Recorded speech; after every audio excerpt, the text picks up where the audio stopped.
Mind Your Farm Business on realagriculture.com is brought to you by RBC Royal Bank. Welcome to the Mind Your Farm Business podcast. I'm Sean Haney from realagriculture.com, and this is episode 12, where we're going to focus on an issue in agriculture that is plaguing farms across North America. It's succession planning.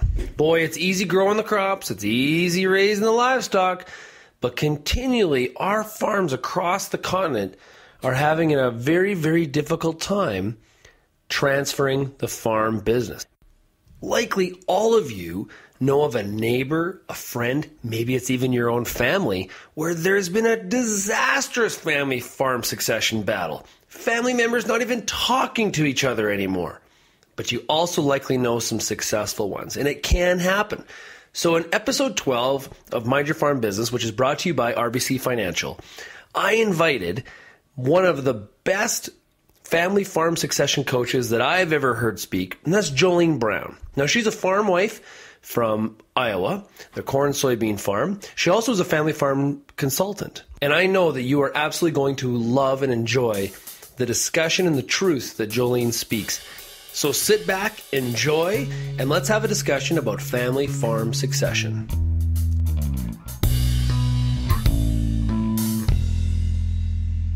Jolene, tell us a little bit about yourself and the work that you do.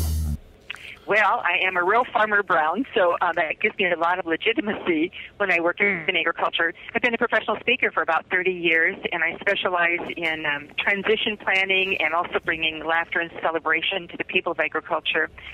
And then I've been sitting at those kitchen tables for quite a while, and the people in agriculture tell me what works and what doesn't when it comes to being a family business. So today we're going to talk about family farm succession. I guess right off the top, we always hear about a lot of bad stories, farm business succession gone wrong. My first question off the top is, can family farm succession be a positive experience? Oh, yes. As a matter of fact, it can actually be a lot of fun if we have certain prerequisites established.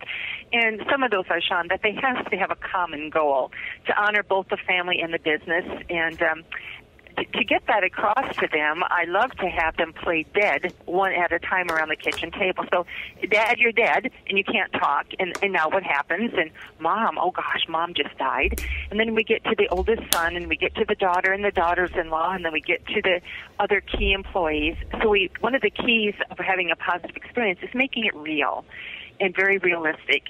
The common goal is really key, that they want to honor the family, do the business right, and they'll find that out where they're at to begin with by playing dead. Then the second thing is, if you just break down the process into manageable pieces, that then they begin to see progress in the process. And when that takes place, then they go, oh, yeah, I can handle this. And so it's real key that you have good advisors, or you understand that there are some steps to break this down to make sure it is manageable and that you do get it done. So to be positive, they've got to be on the same page. We have to find out if they really want the business to continue, and that's answered by both the asset owners and those wanting into the business. Second, why? Why are they doing this? And I usually hear, well, I'm going to die. Well, yeah, that's a pretty good motivator, so let's play dead and find out what would happen. And the third is, so when are you going to transition? Not just the labor, but the management and the leadership and the ownership. And, Sean, I had this 80-year-old man say to me, someday when I die, I ought to be turning something over to my boy. And I said, when you die, you're going to die, and your son is now 60. So we have to take a look at when they're going to transition. And then with whom? Who have they been teaching and trusting? Who has passed the test that they earn the right of a legacy business? So, Jolene, all of those things really take honesty. And I guess it'd be very, very true if there's really not true honesty in the conversation, it's bound to go off the rails very quickly. Very much so. And to find out that honesty, what I have to do is to write it down, their words. And then I say, oh, so what you said isn't true? So you don't mean that, but you were just talking? Because if you mean that, then we follow it up with the action. And what I find is once we can get some of this weight off their shoulders and get through some of the emotion so we can get to the logic. Honesty is very much an important role on that, and because I understand so many people in agriculture and they know how I work, they better be ready for me because honesty has got to be up front. And with that honesty, though, can come a lot of relief, a celebration, and appreciation. It's not just the dreaded, oh no, now I got to say something or they'll never talk to me again. It is making sure that we're honoring both the family and the business. Okay, so what are some other some key steps that farm businesses have to enable? And really, when we say farm business, goes for any sort of family business, whether you're in retail or you're on a farm. They all face the same challenges. But what are some of the key strategies or tips that they have to engage in order to enable a successful transfer? Well, the most important, in my opinion, is they have to make a conscious decision to operate as a business-first family, not a family-first business. And at least 98% of every phone call or email or conversation that I have comes from people operating as a family-first business. Let's not rock the boat. We don't want to make Dad mad. We don't want them to think we're greedy. And they continue to operate under hopes and assumptions and traditions. And sometimes that works, and I call that luck. But when we operate as a business-first family, it does not demean the family. It does not say the business is more important than the family. But what it says is we honor you, the family, so much. We better get this business right. And by doing it right, they actually have about 10 template tools in place so that the business can grow. It is worthy of transitioning. We've got the right people in the right job. We've got accountability, and then we begin to see progress. So one of the first keys is that conscious decision that, yes, we're going to operate this as the right kind of a business because we want to honor the family. And then the second key here is the fact that if it's not in writing, it does not exist. And so we've all heard the conversations about a contract. I think I've been saying that for a lot of years. But what I know is that all of the hopes and wishes and assumptions are great. But as a young man said to me last week, Jolene, I always thought my father's word was good. I found out that it wasn't. So a key is to make sure that things are in writing and that many times it is a legal document. And then the third is you have to not count on a will to transition a business because wills are changed on a whim. And what I know is that if you don't have a buy-sell agreement, if you don't have these documents outside of the will, then there can be some real surprises after the reading of the will that will break down the business and the family. Yeah, that would be a dramatic situation. Well, haven't you seen that happen? You and I all know family members who've never talked to each other again, not just for this generation, but generations down the road. And that's because they didn't deal with things when the times were good and have those tools to use in place when the times get tough. So they didn't have a very simple conflict management plan, or they didn't have codes of conduct, and different generations have different expectations. So what is the standard the farm is going to accept? And most importantly, they never had a leader who would hold him or herself to account and model how it should be done. You know, the people in agriculture are so very good at production. They know the weeds, the seeds, the breeds, the feeds, the money, the marketing. But it's the people that do the production. And when it comes not just to succession planning, but managing and leading a business, we are in the people business. Who has those skills? And by the way, I'm finding out, Sean, sometimes the best next leader of the business is the daughter-in-law. They usually die when they hear that because they're trying to keep her from owning anything. But what I find out is that daughter-in-law, not only did she come from a different school, not the habits and expectations, but she's scared to death of doing something wrong, so she does everything exactly right. Can she act as very much as a mediator, kind of keep everybody try to keep everybody a bit on an even keel? No, she's not just a mediator. She is a leader, and part of that may be the need to mediate.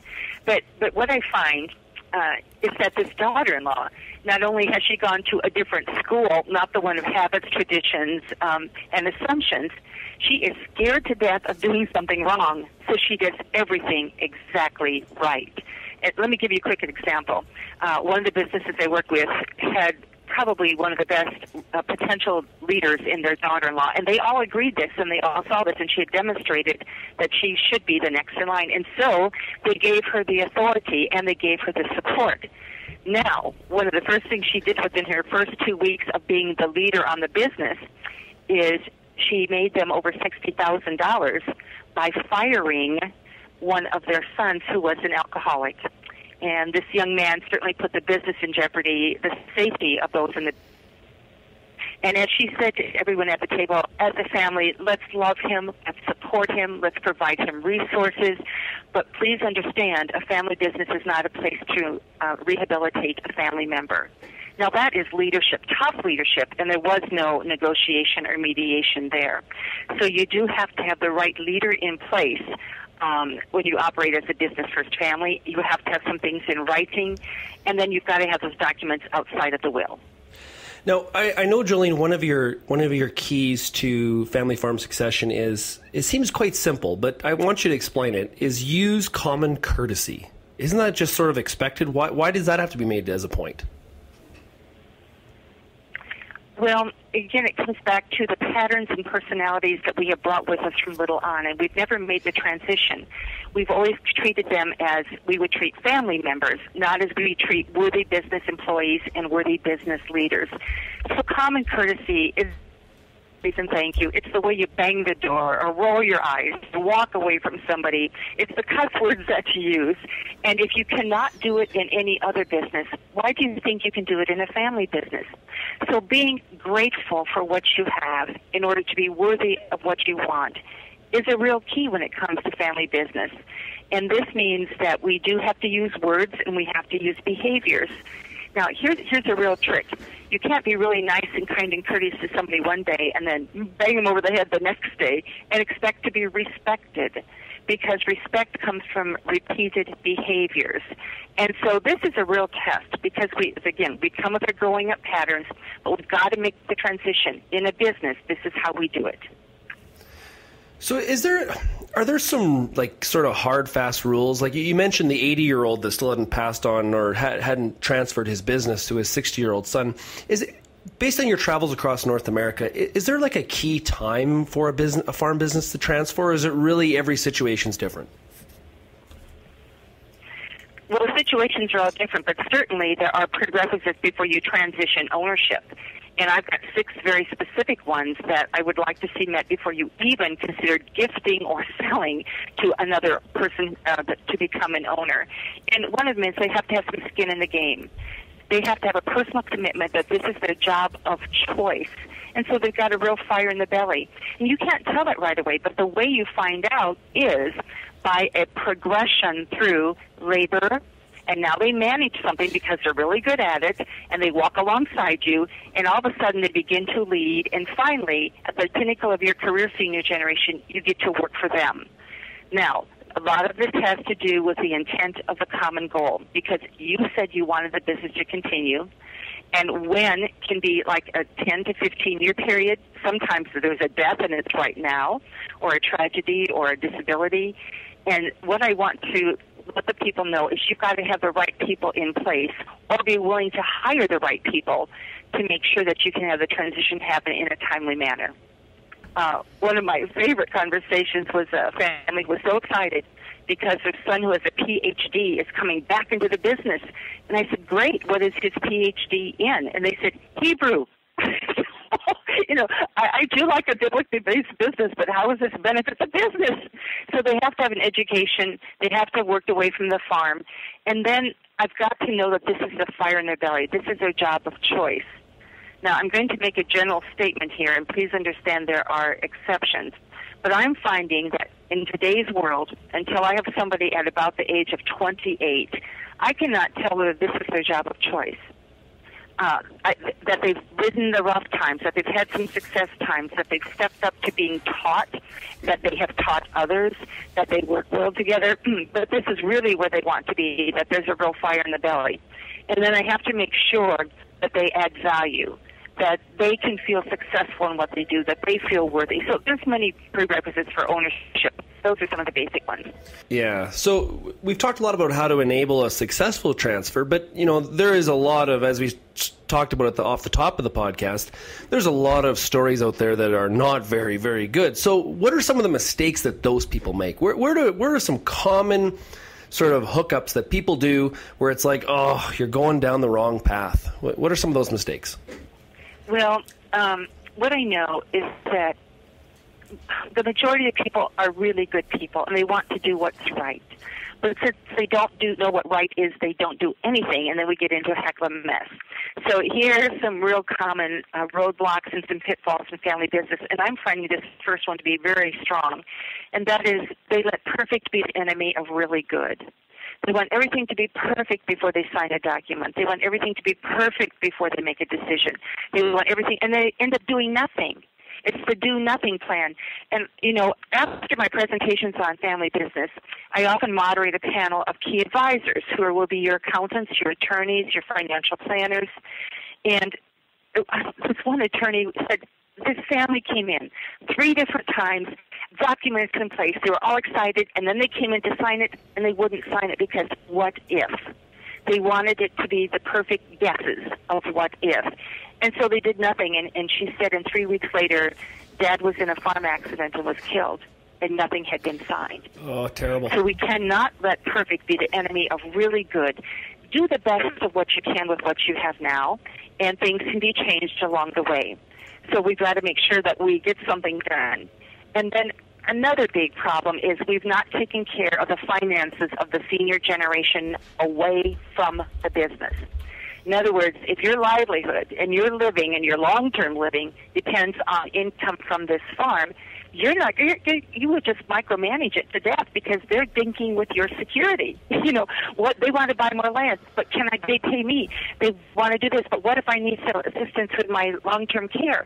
Or they want to buy a tractor, but what about what I need?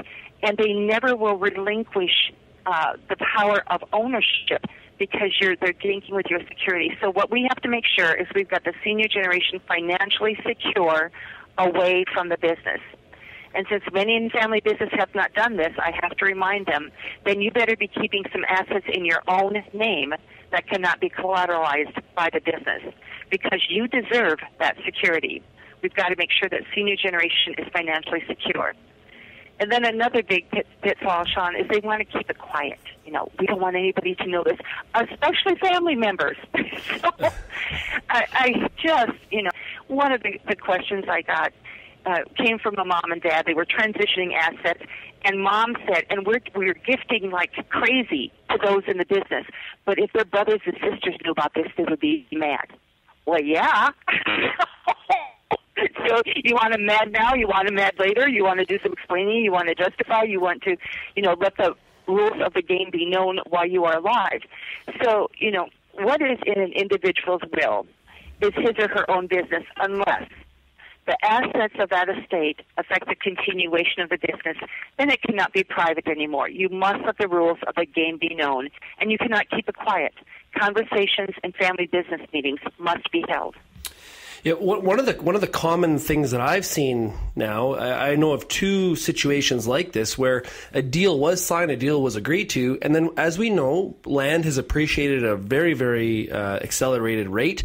10 years later or 5 years later, the land is worth a lot more than when the deal was signed, and dad and mom rip up the agreement and say, we're going to do it all over again. Before they rip up the agreement, we better have an agreement. What are they going to do instead? Yeah. You know, again, then they're back to perfect and do nothing plan. So if they rip it up, then unless there's another original copy somewhere, it's not valid. So, you know, as I've heard somebody say, I always thought my father's word was good. I found out it wasn't. And that's because, again, it wasn't in writing. And so, yes, land values appreciate, and now they're going down. Yes, there's a lot of risk in agriculture. How do we mitigate the risk? We must deal with the issues of fair and equal. If you want the business to continue and with whom, then how are you considering it through the eyes of those not in the business? And what are you doing to honor their life as well? So those are issues that must be addressed. You know, when emotion and logic collide, emotion's going to win. So I have to make sure that we deal with these emotional issues so that we can get to the logic. But what I find is if I can go back to those first 4 questions, Sean, if I can get answers to these questions, then how we do it becomes quite easy. Again, the questions were, do you really want this business to continue? Not, I'll see, or we'll give it a try, but yes, we want it to be a legacy business. Second, why? Why are you doing this? And the next generation, why do you want to continue it? Senior generation, why are you doing it? And third, so when is this going to transition, not just labor, at management, leadership, and ownership. And we've got to address sweat equity if people have been working for very low market value in exchange for someday this will all be yours. The someday has to be annually, that we transition ownership annually, not just at the time of. And I will tell you, sometimes the next people to carry on a family business are not family members operating the business. And yes, if you want to continue ownership, but I like to have ownership have those also involved in the business. And I like to have that percentage at least 51%, so they actually know the business. Jolene, we could talk for hours. This is such an important discussion, but I think we'll wrap it up there. And I just want to thank you very much for joining us on the Mind Your Farm Business podcast, and we'll hope to talk to you again soon. That would be great. I hope that they choose to honor the family and do the business right. Wow, it was great to talk to Jolene about this topic. She has such a powerful, impactful message. One of the things that I took out of the discussion, in order to have a successful family farm succession discussion, you really have to come down to the intent first. What do we want to actually happen with this family farm business when this agreement is done? We have to have compassion, we have to have respect, and above all else, there has to be some willingness to communicate with each other and be honest. So good luck. Start that discussion today. Don't wait, as Jolene told us. Doing nothing is actually the worst thing you can possibly do. Now start that discussion today.